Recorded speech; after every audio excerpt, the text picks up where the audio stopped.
Welcome everyone to this special Women's Day episode. Today's conversation is not just an interview, it's a heartfelt talk with my biggest supporter, my teacher, and my friend, my mother. And my name is Seti Omrigal, and she is my mother. Hello, I'm Bhumika. શું તમે તમારા નાનપણથી લઈને અત્યાર સુધીની journey share કરી શકો છો? હા, મારો જન્મ સુરતમાં થયો છે અને હું જોઈન્ટ ફેમિલીમાં રહું છું. મારા અંકલ અને મારા બે ફેમિલી જોઈન્ટમાં છે અમે. એમાંથી મારી ફેમિલીમાં હું સૌથી નાની છું. મારા ઉપર 3 ભાઈઓ છે. મારા 3 ભાઈઓ કેરિંગ અને સપોર્ટિવ છે. પ્લસ મારા અંકલની ફેમિલીમાં પણ સારો છે. બેનો અને એક ભાઈ છે. નાનપણમાં આમ તો આટલા બધા ભાઈઓ વચ્ચે મજા જ હોય, એટલે નાનપણ તો બહુ સારી રીતે ગયું. પ્લસ સ્કૂલ લાઈફ પણ એવી સારી રહી, પણ આપણે કહીએ ને કે 90ના જમાનામાં વિચારસરણી જે અમે ગામમાં રહીએ છીએ, ગામની વિચારસરણી થોડી અલગ હતી. એટલે એ ટાઈમ તો છોકરીઓને બી ભણાવવામાં આવતું નથી. તો મારું એજ્યુકેશન તો ઠીકઠાક છે. તો મને જ્યારે મારી સ્ટડી 10th લેવલ સુધી આવી ત્યાં સુધી તો મારા 19 વર્ષમાં મારા મેરેજ કરાવી દીધા હતા. બરોડા સેટ કરી ત્યાં મારા માટે બધું નવું હતું. નવા માણસો વચ્ચે સેટ થવાનું, ત્યાંની રહેણી કહેણી, પછી કેવી રીતે કામનું હેન્ડલ કરવાનું, એ બધું મારા માટે નવું હતું. પણ મારા હસબન્ડ ખૂબ જ અન્ડરસ્ટેન્ડિંગ હતા, કેરિંગ પણ હતા. અમારા વચ્ચે એજ ડિફરન્સ છે. મારાથી 8-9 વર્ષ મોટા હતા, એટલે એનું અન્ડરસ્ટેન્ડિંગ બહુ સારું હતું. એ મને સમજાવતા ગયા અને હું કરતી ગઈ. બસ એ રીતનું અમારું 1-2 વર્ષ મેરેજ લાઈફમાં બી નીકળી ગયું.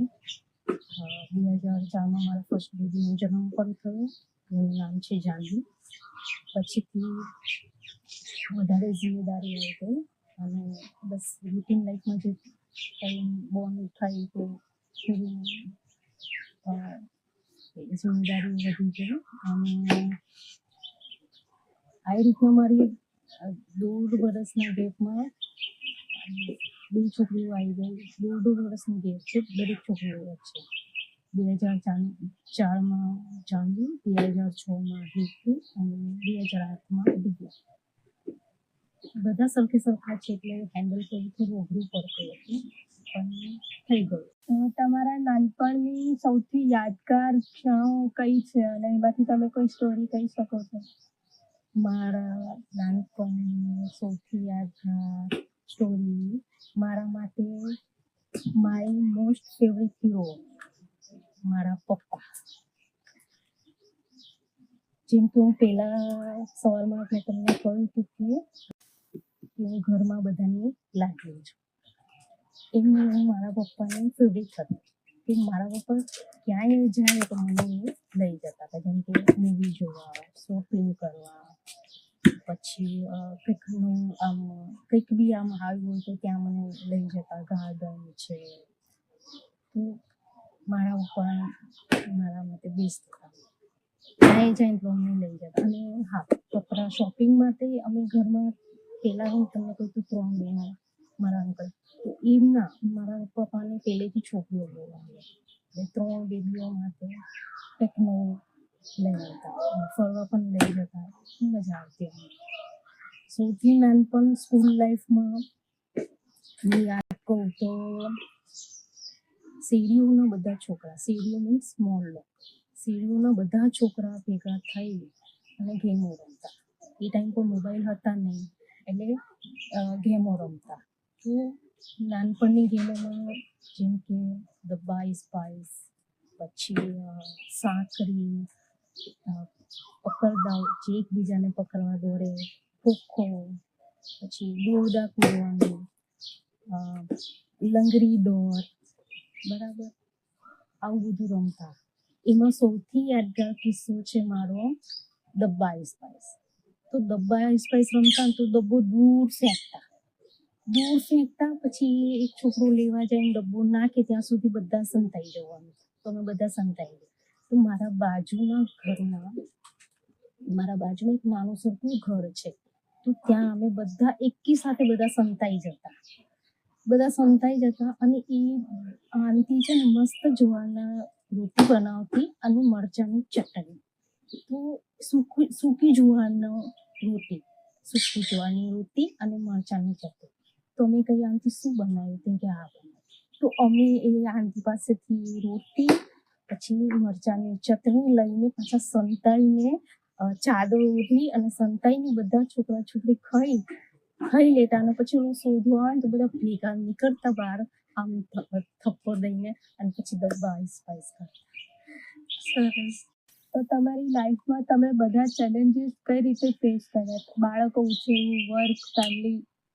મારામાંથી બાળકો ઉછેરવા અને ફેમિલીને સંભાળવું ચેલેન્જિંગ નથી.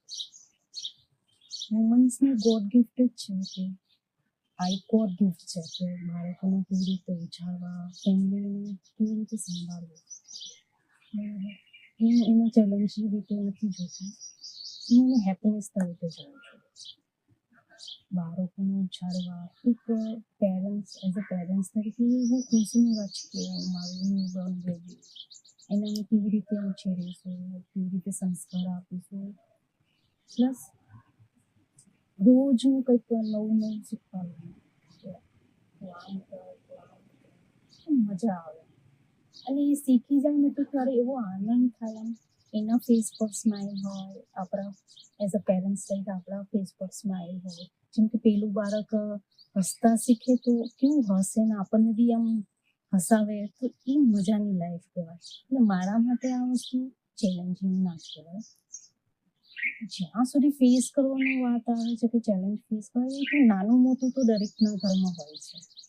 દરેકના ઘરમાં ફેમિલી જે છે, તો એ દરેકના ઘરમાં નાનું મોટું તો કિસ્સા થવાના છે. એને ઇગ્નોર કરીને આગળ જઈએ તો લાઈફ મજાની છે. બહુ જ મજાની છે. મારા માટે બાળક ઉછેરવાનું, પ્લસ ફેમિલી સાચવવાનું, પ્લસ પેરેન્ટ્સને સાચવવાનું, એ ચેલેન્જિંગ નથી. બલ્કિ અમે એક જવાબદારી, એક ફરજ તરીકે નિભાવી ચૂક્યા છે. થોડું આવે પણ આઉટ ઓફ માઇન્ડ કરી નાખીએ. મારા માટે ટર્નિંગ પોઈન્ટ ઓફ તો મારા હસબન્ડ હતી, જે મેં 43 યર્સમાં ફેસ કર્યું. એ મારી સૌથી ખરાબ અને દુઃખદ ઘટના. મારા હસબન્ડ નેચરમાં ખૂબ જ સારા. અમારા વચ્ચે એજ ગેપ છે, 8 થી 9 વર્ષ મારા કરતાં મોટા છે.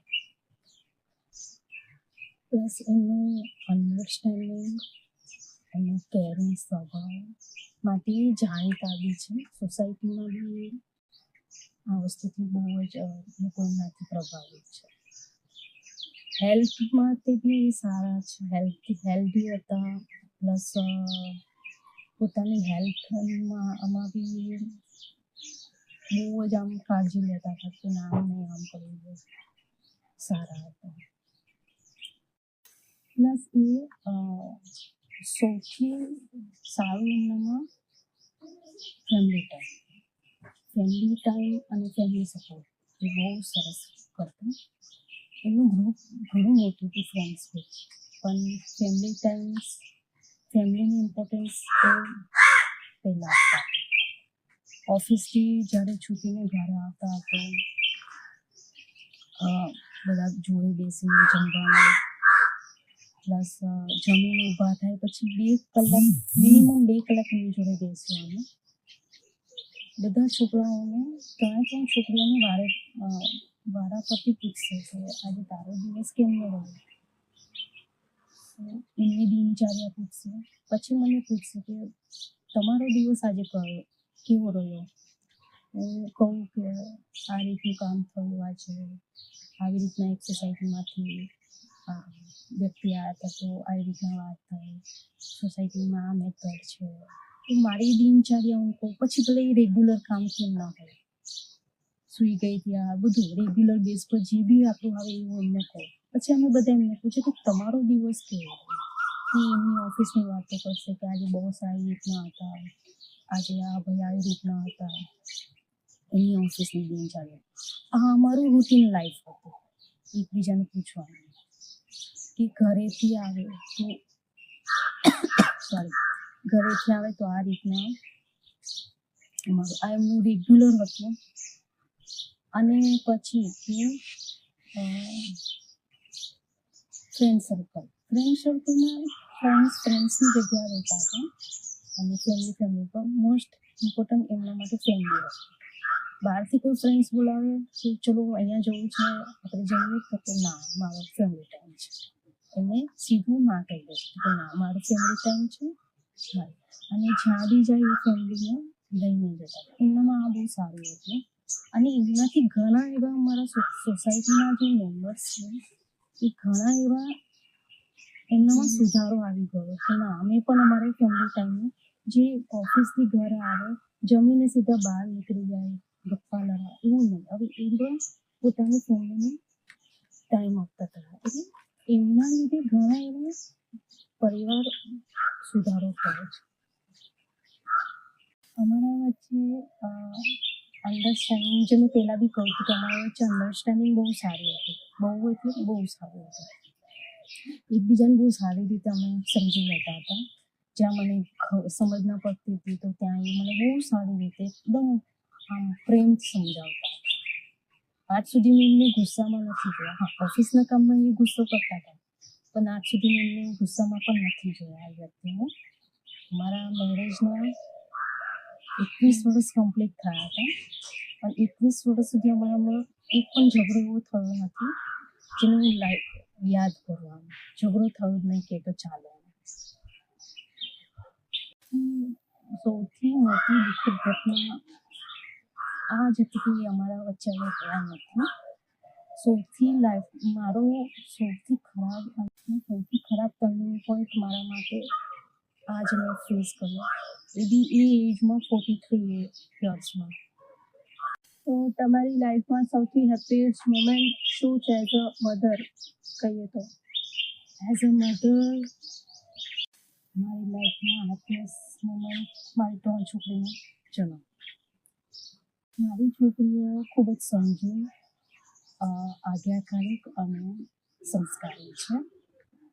ભગવાને મને બહુ મોટી ગિફ્ટ આપી છે મારી લાઈફમાં. 3 દેવી રૂપ છોકરીઓ જે એજ કરતાં બી વધારે મેચ્યોર થઈ ગઈ છે. આ એજમાં એમને મોજ મસ્તી બહાર ફરવાનું ફ્રેન્ડ સર્કલ સાથે જવાનું હોય છે. એની જગ્યાઓ પર એ લોકો જવાબદારીઓ ઉઠાવી રહ્યા છે, ઇન્ડિપેન્ડન્ટ થઈ રહ્યા છે, પ્લસ મને પણ સપોર્ટ કરી રહ્યા છે. So thank you my 3 daughters and love you so much. Love you too mummy. તમારી લાઈફના એક્સપિરિયન્સ પરથી તમે કયા એવા 3 લેસન્સ અને એડવાઇસ મને આપવા માંગશો? પહેલાં તો ધીરજ, બરાબર. બીજું કે પોઝિટિવ થિંકિંગ. આ બે જો તમે રાખશો તો તમે સક્સેસ થશો. પ્લસ ઈગો તો તમારે કોઈ પણ કાર્ય તમારા અંદરથી નહીં લાવે. બીજું કે તમે ક્યાંય બેસી થાઓ એટલા એક હાઈ સેલેરી જોબ ઘણા મોટા એવા સક્સેસ આવે તો તમે જેટલું તમે તમારા લેવલ મોટા માણસને માનતા નથી એટલું જ માનપાન તમારે